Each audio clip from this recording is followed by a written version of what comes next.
a grande desgraça do pecado foi a gravidade do problema que ele causou para nós. E o que nós vamos descobrir é que é tão profundo o problema que somente Deus pode resolver. E já resolveu. Não é que ele vai resolver. Já resolveu. E eu preciso entender como é que eu me aproprio, como é que eu tomo posse dessa solução. Ou seja, como é que a solução que Deus já deu pode ser aplicada a mim. Por isso é o que é preciso saber para ser salvo. A salvação já foi operada. Eu preciso saber o que eu preciso fazer para que ela se aplique para a minha vida espiritual. E nós vamos começar a entrar basicamente na solução do problema hoje. Então, para quem estudou, o mal entrou no mundo, não era plano de Deus, era ele apenas uma possibilidade, ele é resultado do livre-arbítrio, o homem escolheu isso, começou com um anjo, perfeito, depois com o homem. Aí estudamos a semana passada, então, como é que esse mal afeta a vida de todos nós. Ninguém escapa dessa consequência, desse vírus, dessa doença incurável, ou pelo menos incurável por recursos humanos. E aí, terminamos o estudo na promessa de Deus para resolver o problema. Então vai lá, Gênesis capítulo 3, depois de ter conversado com o casal lá no Jardim do Éden, e depois de ter mostrado que Deus é um Deus de amor, que foi procurar pelo casal, e não para criticar, nem para condenar, Deus amaldiçoou sim a serpente, que foi um instrumento usado por Satanás. E aí no verso 15, então Deus faz a grande promessa, e revela o seu plano. Gênesis 3,15, o que diz? Diz assim: porém inimizade, veja, Deus, dizendo, porém inimizade, a palavra é essa mesmo, é forte, porém inimizade entre ti e a mulher, entre a tua o descendente, este te ferirá a cabeça, e tu lhe ferirás o calcanhar. Deus está falando com quem aqui? Quem que ele amaldiçoou aqui? Com quem ele está conversando nesse verso? Com a serpente. Na verdade, ele está falando com Satanás, personificado pela serpente, ou a serpente foi um instrumento pelo qual ele atuou. Deus disse que colocaria uma inimizade entre ele e Satanás e a descendência dele. Quem é a descendência de Satanás? Aqueles que o seguem. Mas no estudo de hoje você vai ver como é que começou essa descendência. Por onde ela começou aqui na terra? Mas a descendência, aqueles que seguem Satanás. Satanás tem descendentes aqui na terra? Tá assim, ó. Aqueles que o seguem. E o descendente da mulher, o, artigo definido masculino, o, está identificado, não é qualquer, não é um descendente, é o descendente da mulher. No momento que a serpente ouviu aquilo, que Satanás ouviu aquilo, quando Deus se referiu à mulher, quem ele pensou que Deus estivesse falando? De quem? Qual era a única mulher que ele conhecia? Eva. Mas aqui é uma linguagem profética, e aqui a mulher é símbolo de quê? Igreja. Então Deus está dizendo assim para ele, ó, vou colocar inimizade entre aqueles que te seguem e o descendente da igreja, Deus profetizou. O que ia acontecer? A serpente ia feri-lo onde? No calcanhar. Quando você fere alguém no calcanhar, a ferida é mortal? Agora, quando você fere uma serpente na cabeça, o que acontece com ela? Como é que você mata uma cobra? Pela? O que Deus profetizou? Que o descendente da mulher iria esmagar Satanás. E ele só conseguiria ferir o descendente da mulher no calcanhar. Ia machucá-lo, mas ele não morreria eternamente. Isso é uma profecia, uma promessa. Bom, como é que o casal entendeu isso? Como é que Deus começou a explicar isso para o casal? Olha o verso 21. Depois dessa conversa, no verso 21 diz assim: fez o Senhor Deus vestimenta de peles para Adão e sua mulher e os vestiu. Bom, fez vestimenta de peles. Vamos tentar realizar isso aqui. Estão os dois lá no Jardim do Éden. Como é que Deus pôde fazer vestimenta de peles? De onde ele tirou a pele? De um animal. Nós sabemos, vamos ver mais adiante, que de um cordeiro. Por que o cordeiro, hein? Porque o cordeiro simboliza o animal mais manso, mais dócil, mais obediente. É o símbolo, a gente fala, é um cordeirinho. Aquele que obedece, abaixa a cabeça e obedece. Por isso até que eu falei aqui na quarta-feira passada, que este símbolo se aplica aos maridos, que tem que abaixar a cabeça e obedecer. Se tiver juízo, obedece. Se não, dorme na sala. Cordeiro, símbolo de mansidão. Agora, imagina, Adão e Eva já tinham assistido alguma morte até ali, já tinha morrido alguém desde a criação do mundo. E aqui diz que matou o cordeiro para tirar a pele. Eles sabiam o que era matar? Sabia a consequência? Mas Deus não tinha dito lá em Gênesis 2,17 que se eles comessem do fruto da árvore, qual seria a consequência? E eles sabiam que era isso? Nunca viram? Quando Deus pediu para Adão cortar o cordeiro, matar o cordeiro, você acha que foi fácil para ele? Se Deus pegar um bichinho assim, um cordeirinho, e te der uma faca e mandar você arrancar o pescoço dele, você consegue fazer isso? Por que Deus pediu, hein? O que ele queria ensinar? Tem gente que lê o Velho Testamento e fala assim, mas eu não consigo entender, é só morte, sangue de animais, eu não consigo entender esse Deus. Você vai entender. Por isso que essa série é o que é preciso saber para ser salvo. Você vai entender o que Deus está ensinando. Então, nesse primeiro momento aqui, o que você já percebe? É uma coisa horripilante, não é? Deus queria que eles percebessem que o que eles fizeram, por mais que aos olhos deles parecesse uma coisa sem muita importância, porque muita gente pensa, qual o problema, Mauro? Desobedeceu, comeu um fruto. Mas não é disso que a Bíblia está falando. A Bíblia estava falando, como nós vimos na primeira e na segunda palestra, o que estava em jogo? Obediência e fidelidade a Deus. Era obediência que está se falando aqui. Deus deu uma prova muito simples e muito fácil. Se ele tivesse dado uma prova difícil, complexa, o ser humano poderia dizer assim, mas foi difícil, Deus pediu um negócio que... Não, é uma coisa facinha de fazer. O que torna a desobediência mais grave. A desobediência fica mais grave, porque o que ele pediu era fácil de fazer. Então a transgressão não tem desculpa. E Deus queria que eles entendessem que aquela transgressão tinha consequências tão terríveis, chamada pecado, que ia implicar na morte de um inocente. Deu para você entender? Um inocente. Pensa bem. Deus queria que eles sentissem o que é matar um inocente com as próprias mãos. Por quê? Porque a consequência do que eles fizeram ia recair sobre um inocente. Quem é esse inocente? O Filho de Deus, o descendente da mulher. Ele é que tinha que vir para resolver o problema. Então guarda aqui já de cara duas coisas. Primeiro, Deus ensinou que o problema do pecado não podia mais ser resolvido por eles. Nada que eles fizessem resolveria isso.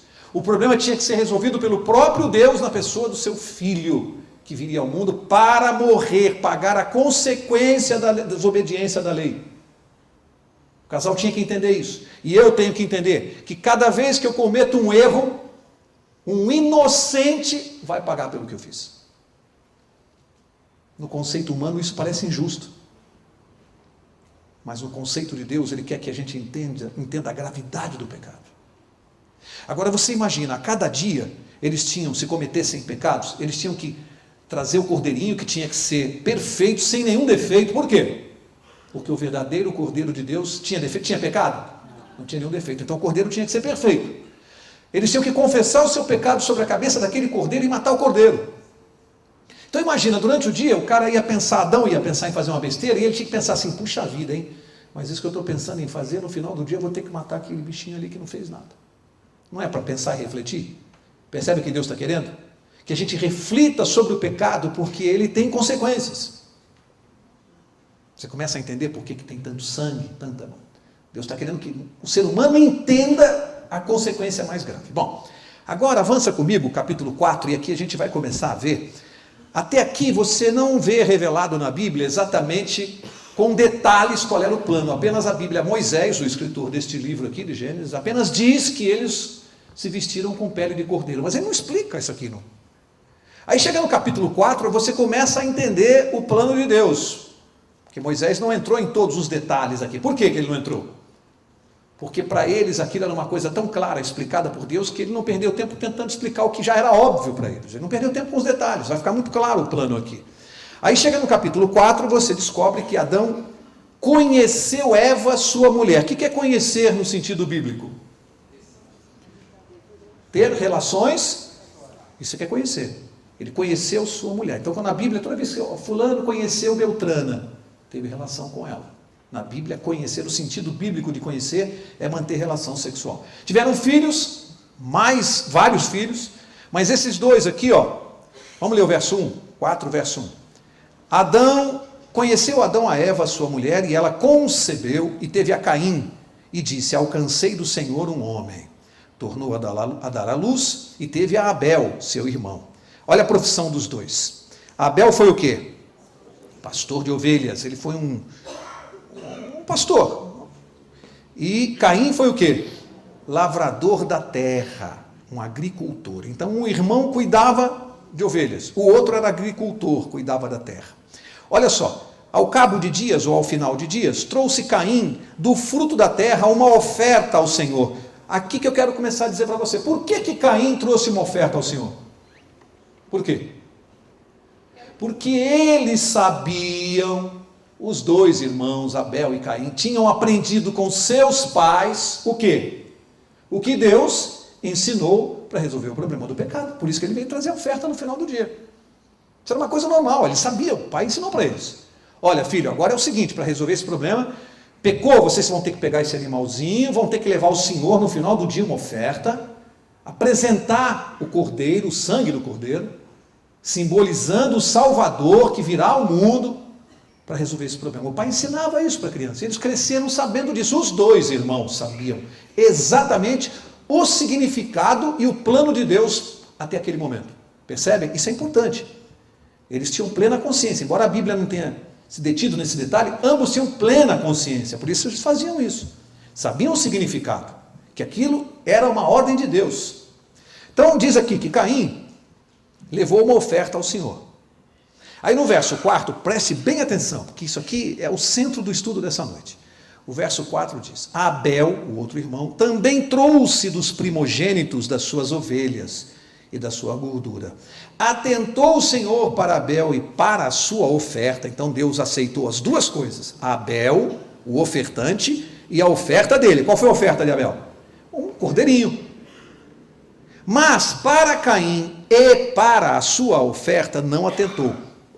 Preste bem atenção nisso.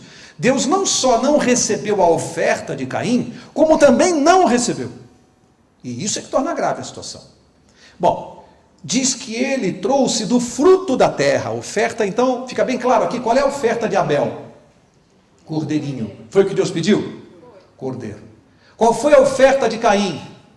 Ele foi lá, pegou da lavoura dele, eu imagino que ele fez uma bonita de uma cesta, pegou os frutos mais bonitos, aquilo que de melhor ele pôde produzir ali, e subiu lá no monte e levou para Deus.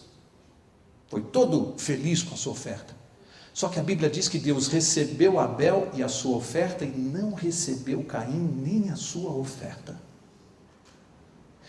Quem lê isso aqui desatentamente pode pensar assim, mas esse é um Deus arbitrário, tirano, qual o problema? Por que ele não recebeu a oferta de Caim e nem mesmo Caim? Preste atenção, porque isso é fundamental, é preciso saber para ser salvo isso aqui. O problema do pecado só pode ser resolvido através da morte do Filho de Deus, simbolizado aqui pelo Cordeiro.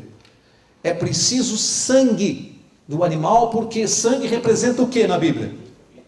Vida. É preciso a vida de alguém para pagar a penalidade, alguém que não tenha pecado. E você vai entender um pouquinho isso um pouquinho mais adiante. Quando a gente estudar o santuário, você vai entender isso melhor. Por enquanto, o plano de Deus é: eu preciso reconhecer que eu não posso fazer nada para pagar minha dívida do pecado. É preciso a morte de Jesus por mim. Só o sangue dele, do inocente, da vítima inocente, no caso o cordeiro. Então quando o Abel sobe com a sua oferta, ele está levando a sua fé de que o pecado que ele cometeu só pode ser pago pelo sangue do inocente, que é Jesus Cristo. Ele está apresentando a morte de Jesus, a fé na futura morte do verdadeiro cordeiro, pela sua salvação. Como Jesus não tinha vindo ao mundo, Deus fez, faz esse simbolismo aqui, que vai representando a mesma fé que eu preciso ter hoje. Ele tinha que manifestar fé no cordeiro. Quando Caim chega com a sua oferta, ele trouxe frutos da terra, ele trouxe o que ele produziu, ele trouxe as suas obras. Percebe com que Deus está lidando? Deus está tratando com a salvação pela fé, na morte do Cordeiro, e aqueles que pensam que vão se salvar com as suas boas obras. Deus não recebeu as obras de Caim como salvação e não recebeu também. Significa que a Bíblia trata muito sério a questão da obediência, porque a questão aqui continua sendo a mesma do fruto que Eva comeu. A questão aqui é obediência, não é a oferta. O problema não é a oferta dos dois, o problema é antes dela existiu uma atitude diferente entre os dois irmãos. Um teve a atitude de obedecer a Deus, ser fiel e cumprir o plano da salvação. O outro, conhecendo o mesmo plano, tendo a mesma verdade, tomou uma decisão diferente. Eu não vou fazer isso, eu vou fazer do meu jeito, porque para mim acaba sendo a mesma coisa. E ele levou as suas obras. E Deus não recebeu. Percebe que não é uma bobagem? Porque isso se aplica para nós. Quem sou eu? Aquele que segue o plano e é obediente. Deus mandou fazer isso aqui, eu vou fazer. Deus mandou guardar o 7º dia? Mandou, eu vou guardar. Aí vem os Caíns e falam assim, bom, mandou guardar o 7º, mas eu vou guardar o domingo. É a mesma coisa. Aí ele leva uma oferta diferente para Deus. Deus não recebe nem a oferta, nem o ofertante. Percebe? Porque a pessoa quer fazer do seu jeito. A pessoa não aceita a simplicidade do plano de Deus e a orientação de Deus. O que aconteceu de grave é que Caim levou uma oferta que não tinha o sangue do substituto, do Cordeiro de Jesus Cristo. Não tinha o sangue na oferta. Ele levou obras. Não há como remir o pecado, fazer a expiação do pecado, sem ter o sangue da vítima. Porque simboliza a morte de Cristo na cruz. Portanto, percebem, Deus não foi arbitrário, Ele não elegeu um irmão para ser salvo e o outro para ser rejeitado. Não é que predestinação. Não, Ele deu aos dois a mesma informação e o mesmo direito de escolha. Um decidiu ser manso, humilde, obedecer. Deus pediu isso, é isso que eu vou fazer. O outro não, o outro é autossuficiente, arrogante. Deus pediu isso, mas eu, analisando o que Deus pediu, entendi que é melhor fazer assim. A questão aqui é de fidelidade, é de atitude. Por isso que nós estamos falando de fé. Porque fé, uma definição fantástica de um pastor que eu admiro muito, o pastor Amin Rodô, uma definição fantástica. Ele disse que a fé é a transferência da confiança do eu para Deus. Ele disse que pecado é a transferência da confiança de Deus para o eu. Vou repetir. Fé, transferência da confiança do eu para Deus. Pecado, transferência de confiança de Deus para o eu. Eu confio em mim, eu confio no que eu acho, no que eu penso, no que eu acho que é razoável. O que Deus fala, para mim, interessa.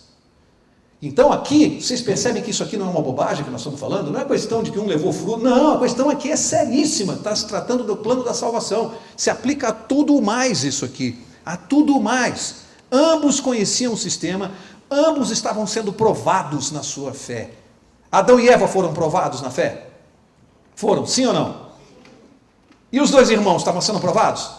Um passou, o outro não passou. Vocês conseguem perceber que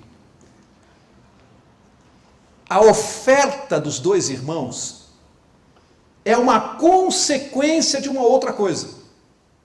Do quê? Do ato de obediência ou da desobediência? A consequência vai na oferta. Se eu sou fiel a Deus e obediente, a minha oferta é a obediência, é o cumprimento, é a entrega do que Deus pediu, no caso aqui o cordeiro. Se eu sou infiel, desobediente, se eu sou arrogante, isso aparece nas minhas ofertas para Deus. Eu apresento para Deus, na minha vida espiritual, aquilo que Deus reprova e não aceita. Portanto, é perigoso para quem está aqui, se tem alguém essa noite que imagina que fazendo da sua cabeça, do seu jeito, dá na mesma coisa, é um erro gravíssimo e é bíblico isso aqui. Outra coisa, vocês percebem que embora a história de Caim e Abel seja verídica, verdadeira, real, isso aqui não é simbolismo, são personagens reais, tanto quanto Adão e Eva, mas a história dos dois serve para nós, e dos dois e dos descendentes deles. Por quê? Onde está a descendência de Satanás aqui? Onde está? Na terra, onde se procriou a descendência de Satanás? Caim. E a descendência de Jesus Cristo, da igreja de Deus? Abel. Percebe? O mundo já se dividiu. Duas igrejas aqui já. A de Deus e a que não é de Deus. É sempre assim na Bíblia. Mas vocês percebem que eles e a descendência deles já demonstram a classificação do ser humano até o final dos tempos. Sempre nós vamos ter os Abels e os Caíns. Os que obedecem e os que desobedecem. O que entregam o sacrifício de Jesus diariamente, o reconhecimento da morte de Jesus para a salvação, e aqueles que arriscam-se a confiar nos seus próprios méritos. Acham que é muito arriscado confiar a salvação a uma pessoa que não vê, a um cordeiro, a Jesus. Não, é muito arriscado. Eu prefiro confiar em mim mesmo. Eu vou fazer o que eu acho que é importante para me salvar. O mundo se divide nesses dois grupos. E vai até o final dos tempos. E começou aqui. Essa divisão em dois grupos. E vocês percebem que em todos os séculos, desde aqui, existem os dois grupos, e existem aqueles que pretendem obter o favor de Deus, porque a salvação é um favor de Deus, é pela graça. Pretendem obter o favor, se arvoram no direito de obter o favor, mesmo estando em estado de franca rebelião contra Deus, desobediência. Mesmo desobedecendo, acham assim, a salvação é pela graça, Deus é amor, então vamos salvar. Caim pensava assim, e se deu mal. Ele achava que adorar a Deus do jeito dele era o suficiente. E assim você ouve as pessoas falando das religiões. É tudo o mesmo Deus. Bobagem, esse negócio das religiões, é tudo o mesmo Deus. Quando tem jogo de futebol, a gente ouve na rádio assim, todos os caminhos levam ao Morumbi. O que quer dizer isso? Que naquele dia de jogo, todas as ruas que são contramão viram mão para o estádio, para poder dar vazão. E quando termina o jogo, todas as ruas viram mão para voltar. Todos os caminhos levam ao Morumbi. As religiões assim, todos os caminhos levam a Deus. É verdade isso? É verdade isso pelo que nós estamos estudando? Todos os caminhos levam a Deus?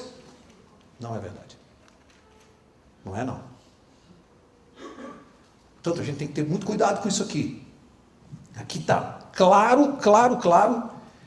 E outra coisa, a história de Caim serve como uma ilustração do que teria sido o mundo se Deus permitisse que o pecador vivesse eternamente. Se Deus não colocar... Tem gente que pensa que a morte é uma maldição. Morrer é uma maldição. A morte é uma bênção, gente. A morte é uma bênção de Deus. Como seria o mundo hoje se o pecador vivesse eternamente? Já imaginou a gente hoje convivendo com Hitler, com Nero, com Césares? Já pensou? Se essas pessoas não morressem? A morte é uma bênção, a morte, ela põe um fim no mal, e vai ter um fim eterno para o mal, tem data marcada o mal, para morrer. O mal vai morrer. Aquilo que era uma possibilidade no início, ao final, será impossível, porque a Bíblia diz que o mal não tornará duas vezes. Deus vai eliminar o mal, mas de acordo com o plano dele, não com o nosso, de acordo com a sua sabedoria. Eu quero seguir mostrando para vocês, guarda essa página aqui, vai lá em Romanos capítulo 14, aproveitar para explicar um verso aqui, que quantas vezes já me perguntaram desse verso, e esse estudo é bom para explicar esse verso aqui, porque tem gente que fica um pouco confusa e não entende esse verso aqui. Romanos capítulo 14, aqui quando a gente estuda a história de Caim, esse verso fica muito claro. Romanos 14, o verso que às vezes se confunde,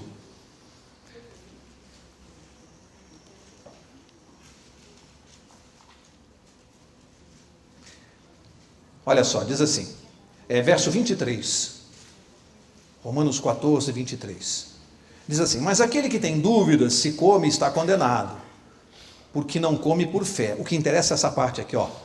Tudo que não provém da fé é o quê?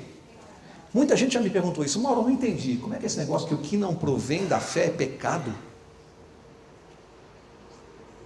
Já parou para pensar nesse verso? Pensa em Caim agora. A oferta que ele ofereceu a Deus provinha da fé no plano da salvação, na morte do Cordeiro? Não. Portanto, essa oferta é pecado. Se Deus pede o sábado, que faz parte do seu plano, e eu resolvo entregar o domingo, esse domingo é uma prova de rebelião contra Deus. Então é uma oferta que não provém da fé, é uma oferta pecaminosa. Deu para entender o verso agora? Amigo, se tem alguém achando que está agradando a Deus, apresentando ofertas fora do plano estabelecido por Deus, essa oferta é considerada pecado. O que não provém da fé é pecado. Agora você entende na história de Caim. Por que é pecado? 1 João capítulo 3, vai dar mais uma explicação importante no contexto aqui de Caim. 1 João 3, diz assim, 1 João 3, versos 11 e 12, olha só, outra explicação importante para nós, no contexto. 1 João 3, versos 11 e 12, diz assim: esta é a mensagem que ouvistes desde o princípio, que nos amemos uns aos outros, não sendo como quem? Caim, olha aqui, está falando do assunto que nós estamos estudando, não sendo como Caim. O que tem a ver com Caim?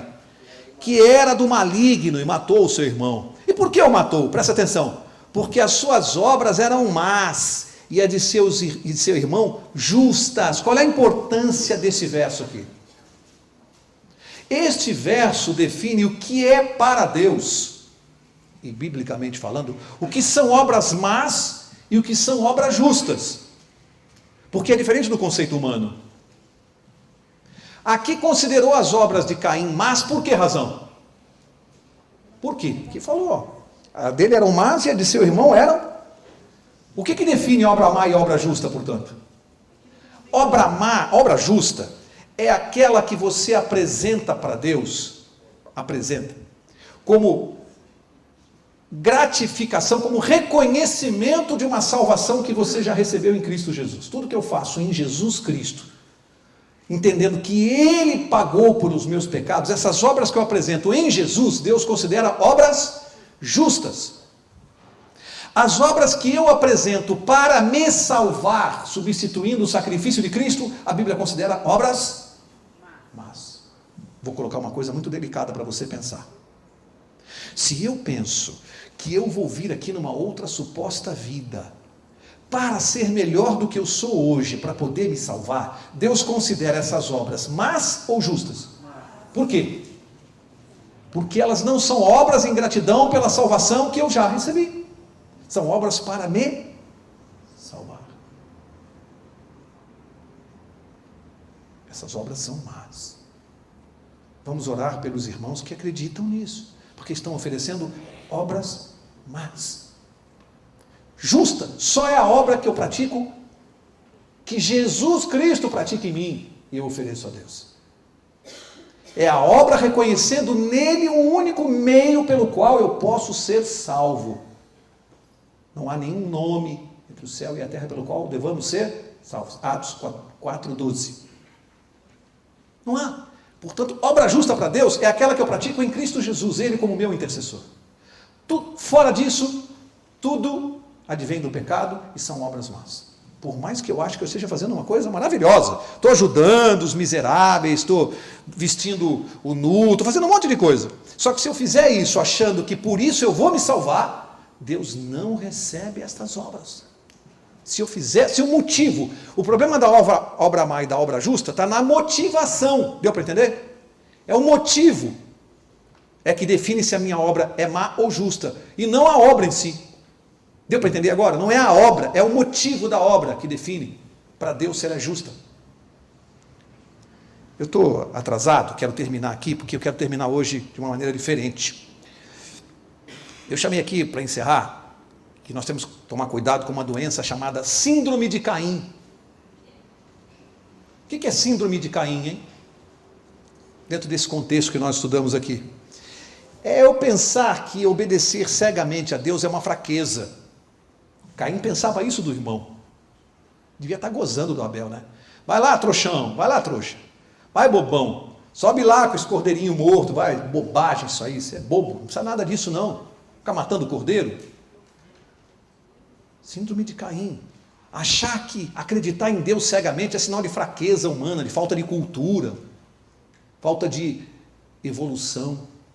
Aos que pensam que o homem não precisa de redenção, ele precisa de desenvolvimento. Deu para entender? Ele vai evoluir espiritualmente. Ele não precisa de Salvador. O homem precisa se desenvolver. As suas faculdades, foi isso que Satanás propôs para Eva. Seus olhos se abrirão. É importante isso aqui. Síndrome de Caim. Se eu acho que eu, através do que eu faço, vou obter a minha salvação de alguma maneira, eu estou redondamente errado. Eu sou mais um Caim. E a gente tem que tomar cuidado com isso. Eu quero encerrar. Tinha muita coisa, o resto da palestra você pega amanhã no site da igreja, porque eu tinha muita coisa para falar, mas a gente está atrasado hoje. Mas a palestra completa vai estar lá. Eu quero encerrar de uma maneira diferente. Nós estamos falando de fé em Deus. E hoje eu tenho um testemunho que eu não podia deixar de dar, porque é um assunto que começou desde o início do ano, e eu venho acompanhando, e quando Deus opera, a gente tem que testemunhar. Eu quero chamar minha irmã Márcia para vir aqui. Eu prometi para ela que ela não ia precisar falar nada, porque ela estava tremendo e disse para mim, não quero falar, eu não vou falar. Eu falei, então você não fala, falo eu. Mas o testemunho que ela tem aqui é muito importante e eu vou contar aqui. Ela tem vergonha de falar, né? Quer falar alguma coisa? Não. Eu prometi que ela não ia falar, mas ela vai ficar aqui do meu lado. A Márcia é analista de sistemas há 15 anos do Banco Itaú. Uma carreira bonita no banco, foi crescendo, graças a Deus, foi chegando a departamentos e ocupa um cargo importante lá no CPD do Banco Itaú ali na Moca. A partir de janeiro ela começou a viver um calvário com a fusão do Itaú com o Unibanco. Problema sério que os funcionários de nível superior começaram a ter conflito entre os do Banco Itaú e o do Unibanco, porque eles tinham que mandar a gente embora e ficava aquele negócio, quem que vai ficar nesse cargo, do Itaú ou do Unibanco? E chegou a vez dela. Acontece que o chefe dela, o superior a ela lá, foi uma pessoa que estava sendo investigada pelo banco por uns problemas lá que não vem ao caso. E o departamento superior do banco de auditoria, de investigação, que na verdade alguns conhecem o termo, chama-se Ombudsman, o departamento que faz isso, convocou a Márcia para prestar depoimento sobre os fatos pelos quais o chefe dela estava sendo acusado.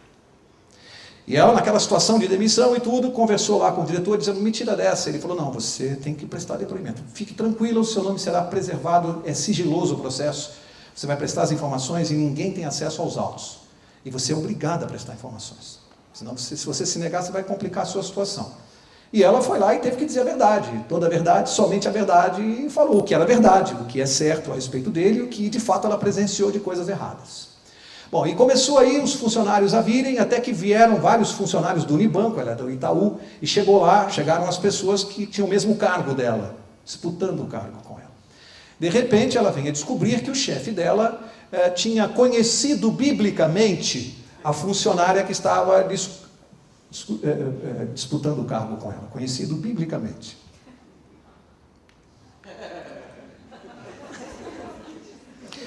E aí, está na cara para quem ia ficar o cargo. E aí, essa pessoa chegou para ela e começou a sentir que ela ia espirrar. Acontece que este cidadão, e eu não estou citando nomes aqui, esse cidadão mexe os pauzinhos lá no banco e, de uma maneira ilegal, tem acesso ao processo de investigação contra ele e descobre que a Márcia testemunhou contra ele. Chama a Márcia na sala e diz, você está frita. É só vir a próximo listão, já vou te avisar que você está no listão.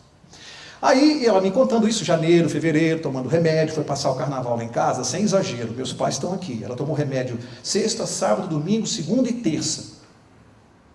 A Márcia pegava a xícara e ficava assim. Eu dizendo, Márcia, calma, você está na mão de Deus. Ela disse, Mauro, eu estou há 2 anos para me aposentar, faltam 2 anos.